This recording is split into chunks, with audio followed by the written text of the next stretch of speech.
नमस्कार, मैं रोहित चौधरी आपका स्वागत करता हूं आपके अपने यूट्यूब चैनल रोजगार बात में। दोस्तों, इससे पहले क्लास में अनुच्छेद 73 तक पढ़ चुके हैं। अनुच्छेद 73 क्या बोलता है? अनुच्छेद 73 में बताया गया था, मैंने बताया था आपको कि राष्ट्रपति साहब को अधिकार के वो संघीय कार्यपालिका शक्तियों में विस्तार कर सकते हैं। उनको लगता है कि अगर सही से कार्य नहीं हो रहा है तो वो क्या कर सकते हैं? संघीय कार्यपालिका शक्ति में विस्तार कर सकते हैं। ठीक है, अगर आपने इससे पहले क्लास नहीं देखी तो देख लीजिए, डिस्क्रिप्शन में उसका लिंक डाल दिया, वहां जाकर आप उसको देख सकते हैं। ठीक है, आज की बात क्लास चलेगी हमारे अनुच्छेद 74 से आगे। अनुच्छेद 74 क्या बोलता है? आर्टिकल 74 डाल दीजिए, बहुत इंपॉर्टेंट क्लास है, ध्यान से सुनिएगा। अनुच्छेद 74 क्या बोलता है? अनुच्छेद 74 बोलता है कि राष्ट्रपति साहब को सलाह देने के लिए उनकी सहायता के लिए मंत्री परिषद होगी और उस मंत्री परिषद का जो अध्यक्ष होगा वो प्रधानमंत्री होगा। ठीक है, अनुच्छेद 74 क्या बोलता है? राष्ट्रपति साहब की सहायता के लिए वो उनको सलाह देने के लिए एक मंत्री परिषद होगी और उस मंत्री परिषद का जो प्रधान होगा वो प्रधानमंत्री साहब होंगे। ठीक है, क्लियर है? लेकिन इससे पहले क्या होता है? इससे पहले जो राष्ट्रपति साहब को जो सलाह दी जाती थी मंत्री परिषद के द्वारा, वो मानने के लिए राष्ट्रपति बाध्य नहीं थे। ठीक है, मूल संविधान में ऐसा कुछ नहीं कि था कि राष्ट्रपति साहब जो इनके मंत्री परिषद के द्वारा जो सलाह दी जाएगी उसे मानने के लिए बाध्य हैं। लेकिन होता क्या है, जब इंदिरा गांधी की सरकार थी, इंदिरा गांधी क्या करती है? 1976 में 42वां संविधान संशोधन करके 1976 में इसमें प्रावधान जोड़ती हैं। 42वां संविधान संशोधन करके 1976 में वो क्या करती हैं? इसमें जोड़ते हैं कि राष्ट्रपति साहब को अगर कोई मंत्री परिषद सलाह देती है तो राष्ट्रपति साहब उस सलाह को मानने के लिए बाध्य हैं। ठीक है, राष्ट्रपति साहब को अगर मंत्री परिषद यानी कि प्रधानमंत्री के द्वारा या उनकी मंत्री परिषद के द्वारा कोई सलाह दी जाती है तो राष्ट्रपति उसको मानने के लिए बाध्य हैं। ठीक है, किसमें बताया गया? 42वां संविधान संशोधन करके 1976 में जोड़ा गया। ठीक है, संविधान में जोड़ा गया। ठीक है, क्लियर है? उसके बाद क्या होता है? उसके बाद जब इनकी सरकार बदलती है, इंदिरा गांधी की सरकार बदलती है, फिर सरकार किसकी आती है? मोरारजी देसाई, उनकी जो जनता दल की सरकार आती है, वो क्या करते हैं? वो इसमें फिर संशोधन करते हैं और वो 44वां संविधान संशोधन करके इसमें लिखते हैं 1978। वो क्या बोलते हैं? वो बोलते हैं कि अगर राष्ट्रपति साहब को मंत्री परिषद ने कोई सलाह दी है तो राष्ट्रपति साहब उसको मानने के लिए बाध्य नहीं है, वो पुनर्विचार के लिए क्या कर सकते हैं? पुनर्विचार के लिए उसको वापस भेज सकते हैं मंत्री परिषद के पास। ठीक है, कि और एक बार विचार कर लीजिए, आपका मुझे अच्छा नहीं लगा है, क्या बाकी आपको भी अच्छा लग रहा है जो आप प्रावधान जोड़ने प्रस्ताव ला रहे हैं, बाकी अच्छा है, एक बार आप विचार जरूर कर लीजिएगा। ठीक है, तो वो क्या कर सकते हैं? राष्ट्रपति साहब वापस मंत्री परिषद के पास वो प्रस्ताव भेज सकते हैं। ठीक है, सलाह जो भेजी है वो उसको वापस भेज सकते हैं मंत्री परिषद के पास। और जब वो मंत्री परिषद फिर से राष्ट्रपति साहब के पास उस प्रस्ताव को भेजेंगे तो तब राष्ट्रपति साहब उसको मानने के लिए, उसको मंजूरी देने के लिए बाध्य होंगे। ठीक है, क्या बोला मैंने? अगर राष्ट्रपति साहब को 42वां संविधान संशोधन करके 1976 में क्या जोड़ा इंदिरा गांधी ने कि अगर राष्ट्रपति साहब को कोई सलाह दी जाती है तो राष्ट्रपति साहब उसको मानने के लिए बाध्य हैं। ठीक है, कब जोड़ा गया? 42वें संविधान संशोधन 1976 में जोड़ा गया। ठीक है, लेकिन फिर क्या होता है? फिर जनता दल की सरकार आती है, वो क्या करते हैं? वो इसमें फेरबदल करते हैं। वो करते हैं कि 44वां संविधान संशोधन करके 1978 में जोड़ते हैं कि अगर राष्ट्रपति साहब को कोई सलाह दी जाती है तो राष्ट्रपति साहब उस सलाह को वापस पुनर्विचार के लिए भेज सकते हैं मंत्री परिषद के पास। और अगर मंत्री परिषद फिर से उसको भेज देते हैं कि हमने भैया सोच लिया है, ये सही है, आप इस पर हस्ताक्षर कर दीजिए, तब उसको मानने के लिए बाध्य हैं राष्ट्रपति साहब। क्लियर है? कोई दिक्कत? अनुच्छेद 74 क्लियर होना भाई, इतना इतना इसमें बताया गया, आपको इतना याद रखना है। 2000 ऑब्जेक्टिव और याद रख लीजिए प्रधानमंत्री से, अभी बताऊंगा आपको, डिटेल में बताऊंगा अभी। अनुच्छेद 74 से मतलब जो प्रधानमंत्री साहब होते हैं इनके बारे में 2-4 ऑब्जेक्टिव याद रख लीजिए। जैसे कि मार्ले ने प्रधानमंत्री साहब को बताया था कि समानों के बीच में प्रथम है। ठीक है, मार्ले ने प्रधानमंत्री का जो पद है इसको क्या बताया? कि समानों के बीच में प्रथम बताया। किसको? प्रधानमंत्री को। ठीक है, क्लियर है? और शासन का जो प्रथम अध्यक्ष होते हैं वो कौन होते हैं? प्रधानमंत्री साहब होते हैं। ठीक है, और वास्तविक शासक जो होते हैं, वास्तविक प्रधान जो होते हैं वो कौन होते हैं? प्रधानमंत्री साहब ही होते हैं। ठीक है, क्लियर है? उसके बाद बात चलती है अनुच्छेद 75। इसमें हम खंड करके पढ़ेंगे। देखो 75 अनुच्छेद 75 क्या बोलता है? अनुच्छेद 75 में पहला याद रख लीजिए, अनुच्छेद 75 का पहला क्या बोलता है? अनुच्छेद 75 के पहले में बताया गया कि प्रधानमंत्री की नियुक्ति जो करेंगे वो राष्ट्रपति करेंगे। ठीक है, प्रधानमंत्री की नियुक्ति कौन करेंगे? प्रधानमंत्री की नियुक्ति हमेशा याद रखिए, प्रधानमंत्री की जो नियुक्ति होती है वो कौन करेंगे भैया? राष्ट्रपति साहब करेंगे। और अन्य मंत्री की नियुक्ति जो होगी वो प्रधानमंत्री की सलाह पर राष्ट्रपति करेंगे। ठीक है, इसमें बताया गया अनुच्छेद 75 के 1 में बताया। ध्यान से सुनिएगा, प्रधानमंत्री की नियुक्ति कौन करेंगे? प्रधानमंत्री की नियुक्ति करेंगे राष्ट्रपति साहब। और जो अन्य मंत्री होंगे उनकी नियुक्ति कौन करेंगे? प्रधानमंत्री की सलाह पर राष्ट्रपति साहब करेंगे। कि प्रधानमंत्री साहब बताएंगे कि भैया इस व्यक्ति को आपको क्या करना है, इसको गृह मंत्री बनाना है, इसको रक्षा मंत्री बनाना है, इसको वित्त मंत्री बनाना है। जो से विभाग दिए जाएंगे ये कौन देंगे? ये प्रधानमंत्री तय करेंगे। ठीक है, लेकिन उनकी नियुक्ति कौन करेंगे? राष्ट्रपति साहब करेंगे, इनकी सलाह पर प्रधानमंत्री साहब की। ठीक है, क्लियर है? अनुच्छेद 75 का एक क्लियर हुआ, अनुच्छेद 75 का एक क्लियर। उसके बाद बात चलती है अनुच्छेद 75 के 2 की। इसमें क्या बताया गया है?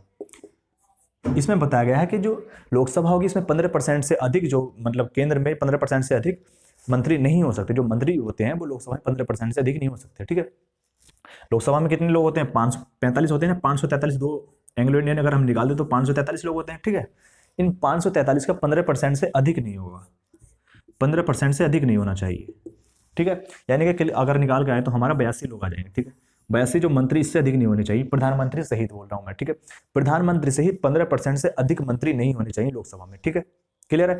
ये कब जोड़ा गया? ये भैया जोड़ा गया था प्रावधान। ये कब जोड़ा गया? होता क्या है, जब मोरारजी देसाई राजीव गांधी की सरकार जाने के बाद 1977 में क्या होता है, 1970 में एक प्रावधान आया था संविधान में कि अगर कोई सरकार जो है वो गठबंधन के द्वारा भी सरकार बना सकती है। ठीक है, अगर किसी की जो मत कम रह जाते हैं, गठबंधन के बारे में आपको बता चुका हूँ डिटेल से। ठीक है, अगर आपने क्लास नहीं देखी तो देख लीजिएगा, या आई बटन पर क्लिक करके भी आप देख सकते हैं गठबंधन से रिलेटेड क्लास, जो मैं बहुत अच्छे से बताया आपको गठबंधन कैसे कैसे होता है। ठीक है, मान लीजिए कोई गठबंधन अगर होता है, मतलब 2-3 पार्टी अगर दो गठबंधन करती हैं, तो ये प्रावधान जोड़ा गया था कि संविधान जो सरकार बना सकती है वो गठबंधन के द्वारा बना सकती है। ठीक है, अब जब ये प्रावधान जोड़ा गया तो क्या होता है, उसके बाद से गठबंधन बनने के बाद से मंत्रियों की संख्या बढ़ती गई।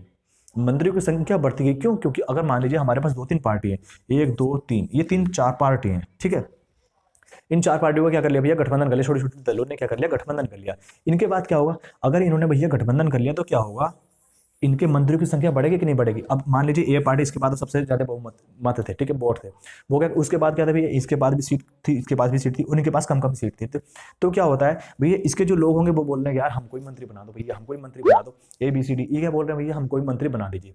तो क्या हो रहा था, मंत्रियों की संख्या बढ़ रही थी क्योंकि बहुत सारे दल आ चुके थे, बहुत सारी पार्टी थी। अब हर किसी को पद चाहिए था, तो क्या हो रही थी भैया, इनकी मंत्रियों की संख्या लगातार बढ़ती जा रही थी। इसको मैनेज करने के लिए, इसको संतुलन करने के लिए क्या होता है, संविधान में 91वां संविधान संशोधन कर दिया जाता है। 91वां संविधान संशोधन 2003 में कहा जाता है कि लोकसभा में 15% से अधिक जो मंत्री होंगे वो नहीं हो सकते। लोकसभा संख्या के 15% से अधिक जो होंगे वो मंत्री नहीं हो सकते। ठीक है, क्लियर है? ये कब जोड़ा गया?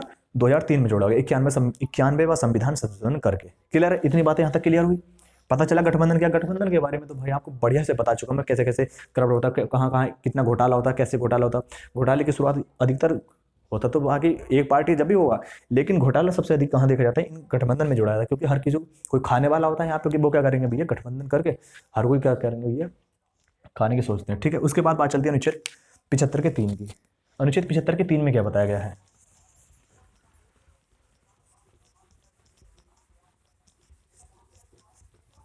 अनुच्छेद 75 के 3 में बताया गया है कि जो ये मंत्री होंगे ना, ये राष्ट्रपति के प्रसाद पर्यंत पद पर बने रहेंगे। जो मंत्री होंगे, मंत्री परिषद के जो मंत्री होते हैं वो राष्ट्रपति के प्रसाद पर्यंत पद पर बने रहते हैं। यानी कि जब तक राष्ट्रपति को मंजूर है वो तब तक अपने पद पर बने रहेंगे। ठीक है, लेकिन उनकी मंजूरी कब तक है, जब तक प्रधानमंत्री नहीं चाहते। अगर प्रधानमंत्री को आज ही लगता है कि इस व्यक्ति को हमको इस मंत्री पद से हटाना है तो वो आराम से हटा सकते हैं। राष्ट्रपति साहब से कहेंगे कि भैया इस व्यक्ति को यहाँ से हटाइए, इसको पद से हटाइए और इसको दूसरे पद पर ले जाइए, या इसको यहाँ से हटा दीजिए। तो क्या करेंगे, राष्ट्रपति साहब को करना होगा वो। ठीक है, लेकिन किसकी सलाह पर करते हैं, वो प्रधानमंत्री की सलाह पर करते हैं। ठीक है, क्लियर है? अनुच्छेद 75 का 3 क्लियर। ठीक है, इसमें क्या बताया मैंने, उनके पद के उन जो मंत्री होते हैं उनको अपने प्रसाद पर्यंत पद पर बने रहेंगे जब तक राष्ट्रपति को मंजूरी है। ठीक है, क्लियर है? उसके बाद बात लिखो भैया, अनुच्छेद 75 का पार्ट 4 करके लिखो। इसमें क्या बताया गया है, इसमें बताया गया है कि जो लोकसभा, इसमें बताया गया कि जो कोई व्यक्ति अगर हमारे पास राज्यसभा या लोकसभा कोई सदस्य, अगर कोई भी मंत्री, देखो ध्यान से सुनिएगा, थोड़ा मैं बताने का सोचता हूँ कि कैसे बताना आपको। ठीक है, इसमें क्या बताया, अगर मान लीजिए कोई लोकसभा का सदस्य है और राज्यसभा का सदस्य है। ठीक है, लोकसभा प्लस राज्यसभा का सदस्य है, वो क्या बन सकता है, कोई भी मंत्री उसको बनाया जा सकता है।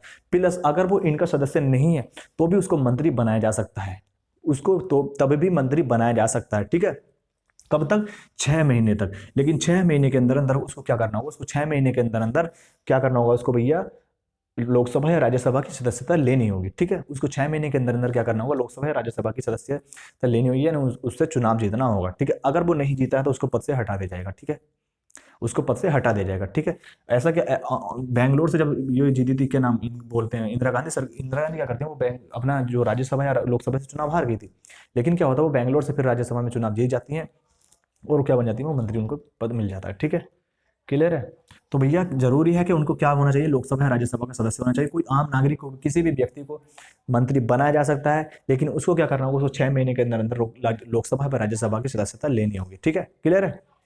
उसके बाद बात चलती है हमारी अनुच्छेद 75 का 4 बताया मैंने। 5 में क्या बताया गया है, उनको पद व गोपनीयता की शपथ दिलाई जाएगी। ठीक है, जो मंत्री होंगे उनको पद व गोपनीयता की शपथ कौन दिलाएंगे, राष्ट्रपति साहब दिलाएंगे। ठीक है, क्लियर है, कोई दिक्कत इसमें तो वो ज्यादा बात आती भी नहीं है। ठीक है, उसके बाद बात चलती है हमारे अनुच्छेद 75 के 6 की। इसमें क्या बताया गया है, इसमें जो राष्ट्रपति साहब जो मंत्रियों के वेतन भत्ते के बारे में बताया गया है। राष्ट्रपति काहे याद आता भैया, जो इनके वेतन भत्ते होते हैं, मंत्रियों के जो वेतन भत्ते होते हैं, इनके बारे में बताया गया अनुच्छेद 75 के 6 में। ठीक है, कि इनके वेतन भत्ते क्या क्या होंगे, इनको कैसे निर्धारित करेगी, संसद निर्धारित करेगी इनको। ठीक है, इनको निर्धारित कौन करती है, संसद इनको निर्धारित करती है। ठीक है, क्लियर हो यहाँ तक। 75 के 6-7 जो बताया मैंने सब क्लियर हो, 74 क्लियर हो। अब इसके बाद जान लीजिए भैया मंत्री परिषद और मंत्रिमंडल होता क्या है। ठीक है, इनके बारे में थोड़ा जान लीजिए, मंत्रिमंडल और मंत्रिपरिषद क्या होता है। देखो मंत्रिपरिषद डाल दीजिए पहले, मंत्रिपरिषद। अभी मैंने आपको बताया ना कि जो प्रधानमंत्री होता है वो मंत्रिपरिषद का अध्यक्ष होता है। ठीक है, मंत्रिपरिषद का अध्यक्ष होता है। ठीक है, तो क्या होता है मंत्रिपरिषद, देखो मंत्रिपरिषद, मंत्रिपरिषद, मंत्रिपरिषद, इसमें 3 प्रकार के मंत्री आते हैं। इसमें 3 प्रकार के मंत्री आते हैं। एक तो आते हैं कैबिनेट मंत्री। ठीक है, कैबिनेट मंत्री,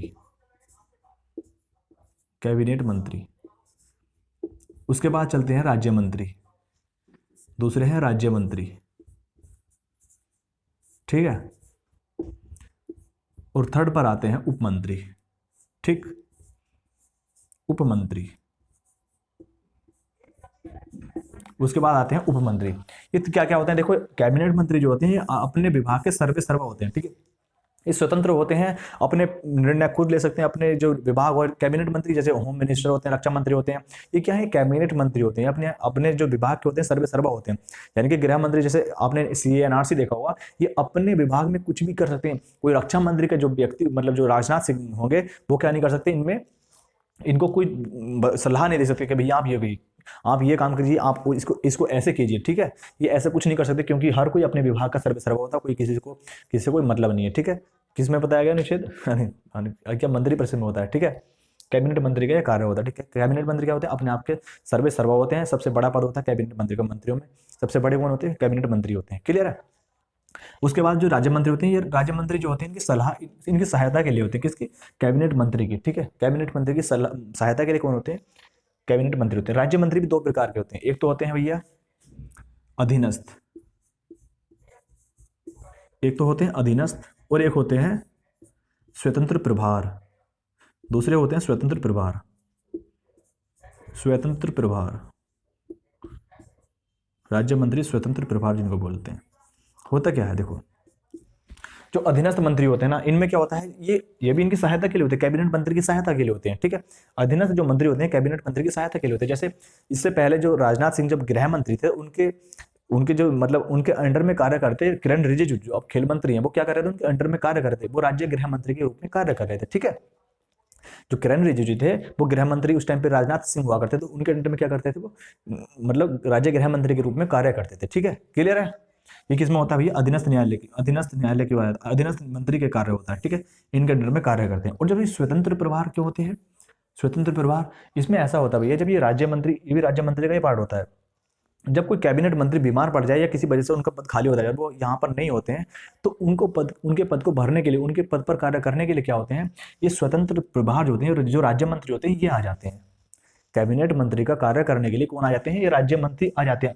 और इन राज्य मंत्री को ही स्वतंत्र प्रभार बोला जाता है। ठीक है, ये कोई अलग अलग नहीं होते हैं, ये राज्य मंत्री को ही स्वतंत्र प्रभार यहाँ बोल दिया जाता है। फिर क्या होता है, ये अपने निर्णय लेने के लिए ये भी स्वतंत्र होते हैं, ये कुछ भी निर्णय ले सकते हैं। ठीक है, अब इनको फुल पावर मिल जाती है, जो कैबिनेट मंत्री के पास पावर होती है, जो अमित शाह के पास पावर होती है। अगर उनके पास कोई मंत्री आ जाता है तो क्या होगी, उसकी भी वही पावर होगी जो किसके पास होगी, कैबिनेट यानी कि अमित शाह के पास होगी। उनके पद पर अगर कोई आ जाता है स्वतंत्र प्रभार के रूप में, राज्य मंत्री स्वतंत्र प्रभार के रूप में, तो क्या होता है, उनको फिर पूरी स्वतंत्रता मिल जाती है, वो पूरा निर्णय लेने के लिए उनके पास पूरी शक्ति होती है। ठीक है, क्लियर है।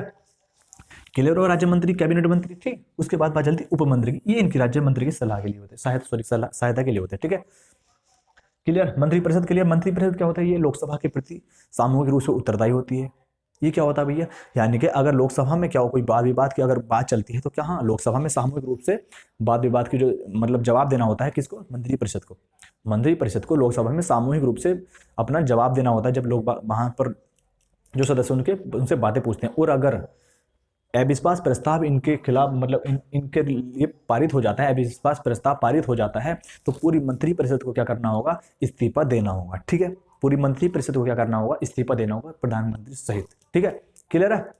उसके बाद क्या चलते हैं, उसके बाद मंत्रिपरिषद में और हम क्या पढ़ते हैं, लोकसभा के प्रति उत्तरदायी होती है, लोकसभा के प्रति उत्तरदायी होती है, ये भी लिख लीजिए।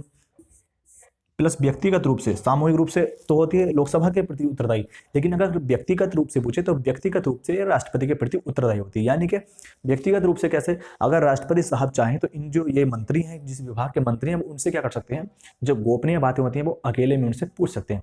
लोकसभा में थोड़ी पूछेंगे भैया, नहीं तो सबको पता चल जाएगा। तो उनको क्या होते हैं, वो व्यक्तिगत रूप से अगर कोई बात ऐसी है जो उनको अकेले में पूछनी है तो वो उन मंत्रियों को बुलाकर उनसे पूछ सकते हैं। ठीक है, क्लियर है।